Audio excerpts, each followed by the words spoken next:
कोतवाल, दरोगा और सिपाहियों की गैंग ने लगाया खाकी पर कलंक। रक्षा करने वाले कोतवाल और दरोगा ही बन गए लुटेरे। एसपी ने मारा छापा तो दरोगा कोतवाल का हुआ पर्दाफाश।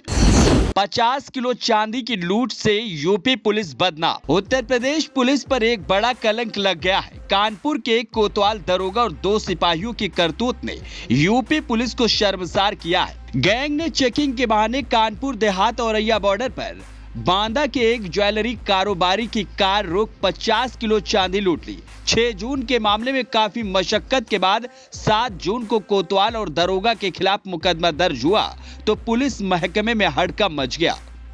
औरैया जनपद और कानपुर देहात के कप्तान के लिए मामले का सच पता लगाना बड़ी चुनौती बन चुकी थी, क्योंकि सवाल यूपी पुलिस की निष्ठा और प्रतिष्ठा से जुड़ा था।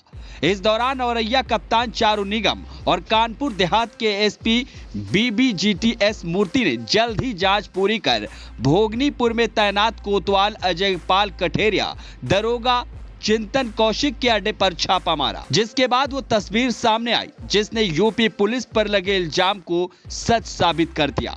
दरअसल गुरुवार को सटीक जानकारी पर कानपुर देहात एसपी BBGTS मूर्ति ने बाइक पर बैठ और औरैया एसपी चारू निगम सिविल ड्रेस में आरोपी कोतवाल और दरोगा के ठिकाने पर पहुंची और 50 किलो चांदी बरामद की। लूट का माल बरामद होने के बाद कोतवाल अजयपाल कठेरिया, दरोगा चिंतन कौशिक को गिरफ्तार कर लिया गया। वहीं एक और आरोपी सिपाही रमाशंकर यादव अभी फरार है।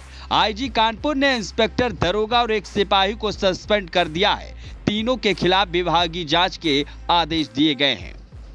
ये तो रही कोतवाल, दरोगा और सिपाही के लूटकांड के खुलासे की बात। अब सर्राफ मनीष सोनी उर्फ सागर की बताई जा रही उस कहानी को सुनिए जिसमें कोतवाल, दरोगा और सिपाही की तिकड़ी ने उनसे लूट की। दरअसल बांदा के रहने वाले सर्राफ मनीष सोनी उर्फ सागर ने बताया कि 6 जून को वह अपनी क्रेटा कार बांदा से औरैया जा रहे थे। उनके साथ मामा का लड़का रवि सोनी और भाभी सोनाली सोनी और उनकी बेटी आशी थी। वह बुंदेलखंड एक्सप्रेसवे से जा रहे थे। गाड़ी ड्राइवर जगनंदन पाल चला रहा था। औरैया जिले में एंट्री करते ही दोपहर 2:30 बजे से 2:45 के बीच एक सफेद रंग की स्कॉर्पियो गाड़ी के पास खड़े 4 लोगों ने हाथ देकर गाड़ी रुकवा ली। गाड़ी रोकने वालों में 2 व्यक्ति सादे कपड़े पहने थे, जबकि एक व्यक्ति दरोगा की वर्दी पहने था और पिस्टल लगाए था। एक सिपाही की वर्दी पहने था। कांस्टेबल के हाथ में कार्बाइन थी। उन लोगों ने ड्राइवर से कहा, अपनी आईडी दिखाओ, फिर नीचे उतार कर खड़ा कर दिया। मेरे भाई रवि और भाभी को भी कार से नीचे उतार दिया।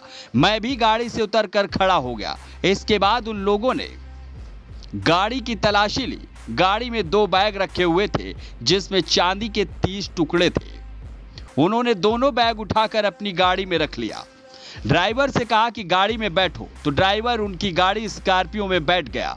ड्राइवर ने बताया कि स्कॉर्पियो वहां से चली गई। कुछ दूर आगे बसंत पेट्रोल पंप पर तेल डलवाया। कुछ समय रुकने के बाद ड्राइवर को उतार दिया और गाड़ी औरैया की तरफ गाड़ी चली गई। ड्राइवर को सभी लोगों के मोबाइल वापस कर दिए। इसके बाद मैं गाड़ी लेकर अपने मामा के घर औरैया पहुंचा। कुछ देर बाद ही मेरा ड्राइवर जगनंदन मेरे मामा के घर पहुंचा। फिर उसने पूरी कहानी बताई। इसके बाद औरैया कोतवाली में लूट की FIR दर्ज कराई। इसके बाद पूरे मामले की जानकारी कानपुर के ADG जोन आलोक सिंह को दी। ADG की सहमति के बाद गुरुवार देर रात SP औरैया और SP कानपुर देहात ने छापेमारी करके लूट करने वाले थानेदार और दरोगा को अरेस्ट कर लिया, जबकि फरार सिपाही की तलाश में छापेमारी की जा रही है। ये लूटकांड यूपी पुलिस पर वो दाग है जो जल्दी छूटने वाला नहीं है। Bureau report, NTTV Bharat. Subscribe कीजिए आपका अपना चैनल NTTV भारत।